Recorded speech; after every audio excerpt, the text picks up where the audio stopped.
കേരളത്തിൽ ഇടതുപക്ഷ ജനാധിപത്യ മുന്നണിക്ക് അപ്രതീക്ഷിതവും അസാധാരണവുമായ ഒരു തിരിച്ചടിയേറ്റു.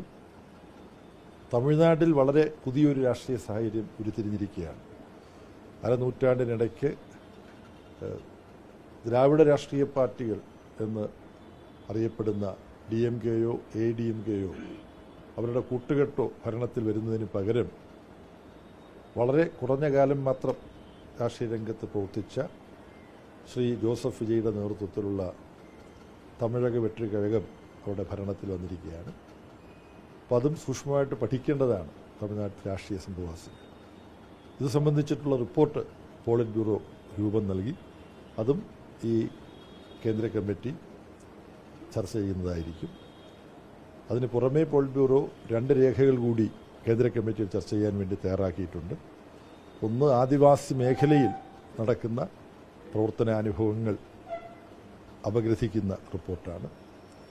മറ്റൊന്ന്, പാർട്ടിക്കുള്ളിൽ കടന്നുകൂടുന്ന പാർട്ടിക്ക് നിരക്കാത്ത പ്രവണതകൾക്ക് വിരാമമിടാൻ വേണ്ടിയിട്ടുള്ള ഒരു തെറ്റുതിരുത്തൽ പ്രവർത്തനമുണ്ട്. ആ തെറ്റുതിരുത്തൽ പ്രവർത്തനത്തിന് ആധാരമാവാനുള്ള രേഖ, അതും PB അന്തിമ രൂപം നൽകുകയുണ്ടായി.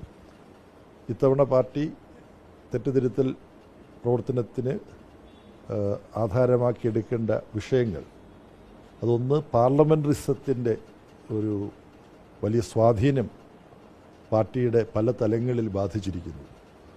പാർലമെൻ്ററിസം എന്ന് പറയുമ്പം പാർലമെൻ്ററി അധികാര സ്ഥാനങ്ങൾക്ക് വേണ്ടിയിട്ടുള്ള വെമ്പലാണ് ഒന്ന്. മറ്റൊന്ന്, പാർലമെൻ്ററി സമ്പ്രദായത്തിലൂടെ നമ്മുടെ പ്രശ്നങ്ങൾക്കെല്ലാം പരിഹാരം കണ്ടെത്താമെന്നുള്ള തെറ്റിദ്ധാരണയാണ്. ഈ 2 പ്രവണതകളും പാർട്ടിയിൽ ശക്തിപ്പെടുന്നു. പാർട്ടിയുടെ പല തലങ്ങളിലും നേതൃത്വത്തിലും പെട്ടവരിലും പോലും ഇത്തരം തെറ്റായ പ്രവണതകൾ കടന്നുകൂടുന്നു. അത് ഗൗരവമായ ചർച്ചയ്ക്ക് വിഷയമാക്കാനുള്ള ഒരു രേഖ അംഗീകരിച്ചിട്ടുണ്ട്. പാർട്ടിയുടെ ഹൗറ പ്ലീനം മുതൽ പാർട്ടിക്കുള്ളിൽ കടന്നുകൂടുന്ന തൊഴിലാളി വർഗ വിപ്ലവ പ്രസ്ഥാനത്തിന് നിരക്കാത്ത പലതരം തെറ്റായ പ്രവണതകളുണ്ട്. അതിലൊരു തെറ്റായ പ്രവണതയാണ് എത്രയോ കാലമായി റഷ്യയിലെ ബോൾഷെവിക് പാർട്ടിയുമൊക്കെ ചർച്ച ചെയ്തിട്ടുള്ളതാണ്, പാർലമെൻ്ററി അവസരവാദം. അത് പാർട്ടിയെ സ്വാധീനിക്കുന്നുണ്ട്. അതിൻ്റെ തെളിവുകളാണല്ലോ പാർട്ടിയുടെ ഉത്തരവാദിത്തപ്പെട്ട സ്ഥാനത്തിരുന്ന പലരും UDFൻ്റെ സഹായത്തോടുകൂടി മത്സരിക്കാനും ജയിക്കാനുമൊക്കെ ഒരുമ്പെട്ടിറങ്ങിയത്. അപ്പോൾ അതിൻ്റെ വിശദാംശങ്ങൾ പാർട്ടി ചർച്ച ചെയ്യാൻ പോവുകയാണ്.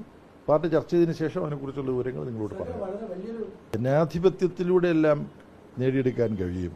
എന്നാൽ ഇപ്പോൾ നടക്കുന്ന ഈ പാർലമെൻ്ററി സമ്പ്രദായമുണ്ടല്ലോ, ആ പാർലമെൻ്ററി സമ്പ്രദായത്തിലൂടെ ജനങ്ങളുടെ എല്ലാ പ്രശ്നങ്ങൾക്കും പരിഹാരം കണ്ടെത്താം എന്ന് കരുതുന്നത് ഒരു അമിതമോഹമാണ്.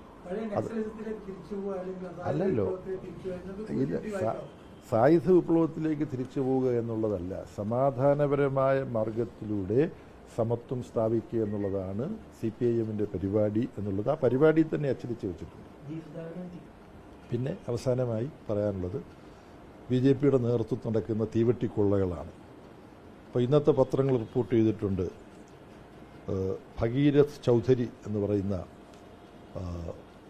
MOS ഫോർ അഗ്രികൾച്ചർ, കാർഷിക മേഖലയിലെ മിനിസ്റ്റർ ഓഫ് സ്റ്റേറ്റ്, അദ്ദേഹത്തിൻ്റെ വകുപ്പിലുള്ള ഒരു പദ്ധതി, അദ്ദേഹത്തിൻ്റെ തന്നെ നേതൃത്വത്തിലുള്ള ഒരു സൊസൈറ്റിക്ക് 99 ലക്ഷം രൂപ നൽകിയിരിക്കുകയാണ്. ഇത് നരേന്ദ്രമോദി ഭരണത്തിന് കീഴിൽ നടക്കുന്ന അഴിമതിയുടെ പണാപഹരണത്തിൻ്റെ ഒരു ചെറിയൊരു ഭാഗം മാത്രമാണ്. വലിയ തോതിൽ കമ്മീഷനുകൾ വാങ്ങുന്നതും മറ്റുമായിട്ടുള്ള കാര്യങ്ങൾ നമുക്കറിയാം. ഇതിന് സമാന്തരമായിട്ടാണ് RSSും BJPയും നിയന്ത്രിക്കുന്ന അയോധ്യയിലെ ശ്രീരാമക്ഷേത്രത്തിൽ നടന്ന തീവെട്ടിക്കൊള്ളകൾ പുറത്തു വരുന്നത്. അപ്പോൾ ഞാൻ മോഷ്ടിക്കില്ല, ആരെയും മോഷ്ടിക്കാൻ അനുവദിക്കുകയില്ല എന്ന വലിയ ഗീർവാണം മുഴക്കിയ നരേന്ദ്രമോദിയുടെയും അമിത്ഷായുടെയും മോഹൻ ഭഗത്തിൻ്റെയും ഒക്കെ നേതൃത്വത്തിലുള്ള ഭരണം, യോഗി ആദിത്യനാഥിൻ്റെ നേതൃത്വത്തിലുള്ള ഭരണം നടത്തുന്ന അഴിമതിയും പണം വെട്ടിപ്പും തീവെട്ടിക്കൊള്ളയും ഓരോന്നോരോന്നായിട്ട് പുറത്തു വന്നുകൊണ്ടിരിക്കുകയാണ്. ഇത് ജനങ്ങൾക്ക് തിരിച്ചറിയാൻ, തങ്ങൾക്ക് BJPയുടെ പിന്നാലെ പോയ ജനങ്ങൾക്ക് തങ്ങൾ കാണിച്ച തെറ്റ് സ്വയം തിരിച്ചറിയാനൊക്കെയുള്ള അവസരമായി മാറും. അത് ജനങ്ങൾക്കിടയിൽ വ്യാപകമായൊരു ക്യാമ്പയിനായിട്ട് ഉയർത്തിക്കൊണ്ടുവരാനും പാർട്ടി PB തീരുമാനിക്കുന്നുണ്ട്.